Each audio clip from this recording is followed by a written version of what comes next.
Hey there, ladies and gentlemen. I am Reggie Rivers with the Auction Fundraising Academy. This is my good friend JJ Raterink. How are you? Doing very well, thank you. Good. Glad you could join us. So we are here to introduce you to JJ Raterink and express why we have confidence in JJ as a brand new auctioneer on our team. Now, I know that to a nonprofit, there are no three words that are scarier than brand new auctioneer.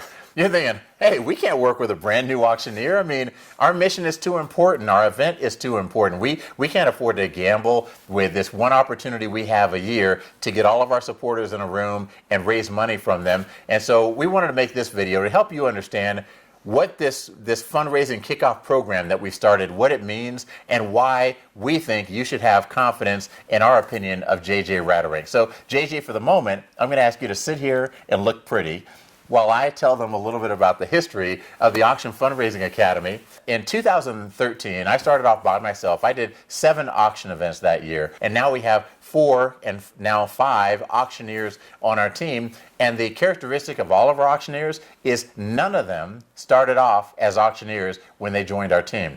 I started off as a guy who did I did emceeing for events, and I was at a lot of benefit auctions. I was in the audience at benefit auctions. I was a bidder, I was a donor and paddle raisers. I was on the board of some charities, but I had never done a charity auction. And then one day I did, and it was like, whoa, I really like this. I like the impact that I can have on nonprofits. And so I started doing more of them, and I was able to get hired to do these events because people knew that I was a former Bronco. We're here in my Club 38. That's what this logo is, my man cave. But people knew I was a Bronco, and so they would hire me. But I didn't know anything. And that's the reason that people are afraid of hiring a brand new brand new auctioneer.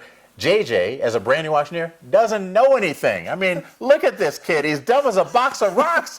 What are you going to do with that? I don't know. I was told to look pretty. That's all Right, exactly. You're doing a great job. Thank you. And so I didn't know anything, and so I would walk into these events, and I would be caught off guard by the different things that would happen. And I gave you, JJ, I gave you some homework to do. You have your homework with you? I do. All right. So what I asked JJ, I said, you know what? We've been working with you for a few weeks now.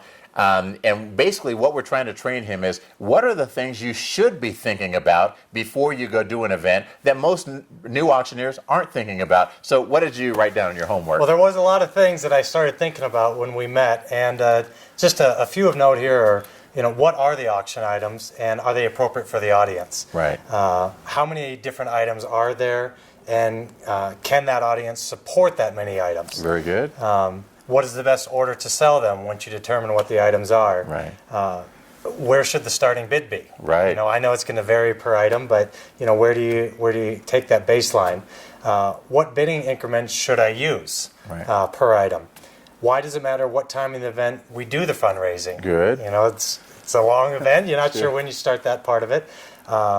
One of the really interesting things, how do we create a team environment for the paddle raiser? Right. Definitely a big part of the auction, a big part to end it there on a real positive. Right. So a lot of questions. And then how do we create a tidal wave of giving in the paddle raiser? Right. So just, a lot of different things kind of going through when you start thinking about everything that goes into an auction. That's great. Well, and that's what we want. We want to train JJ and all of our other auctioneers to think about these basic questions before they do the event. And then we put them into our structure. We are going to do 125 events this year, and so that means we're going to have 125 strategy meetings with our auction consultant. So you're going to have an auction consultant who is assigned to you when you work with us. We are going to have a final details call in which we go over all of the details, make sure that he has all the information that he needs and is structured in a way that is useful to him on the stage. When I first started out, I would show up at the event and say, okay,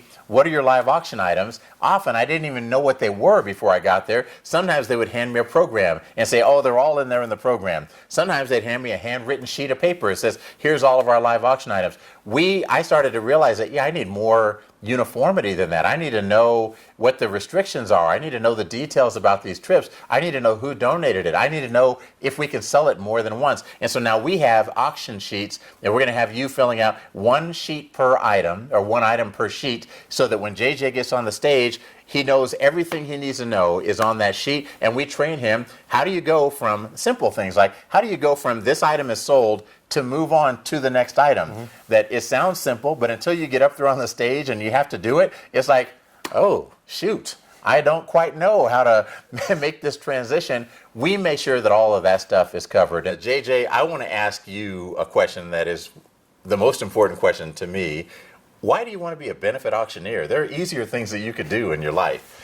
You know, when I look back at my career, I realized that I was afforded some great opportunities to play collegiate football and then professionally in the arena leagues. And I look back and I think about all the people that helped me and some of the things that they had to do or even sacrifice.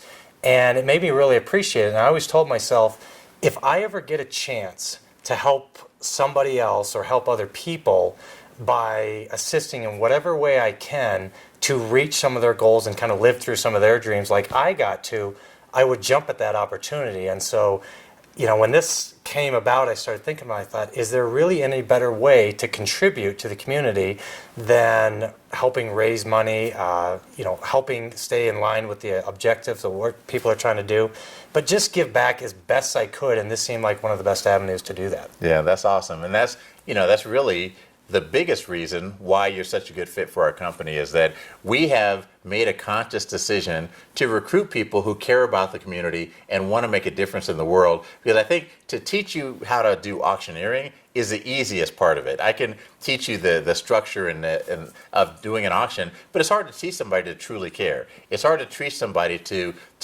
truly have compassion and passion for the mission of our nonprofit partners. And I would say that on our team, that's what we all try to embody. That's what we celebrate every week as we go out and do events. And so that's what got me excited about JJ, is just learning that he had that passion that we're looking for, and he has that focus and that idealism that this isn't about money. I mean, if you want to make a lot of money, you got to go do something else, because benefit auctioneering is not going to do it for you, right? You understand that going in. But if you want to make a big difference in the world, this is the exact right place for you to be. It's more about the impact you have. And one of the things that I've always kind of done when I approach anything, whether it be going to school or a job or the opportunity to play football, was there's a lot of things that you can control.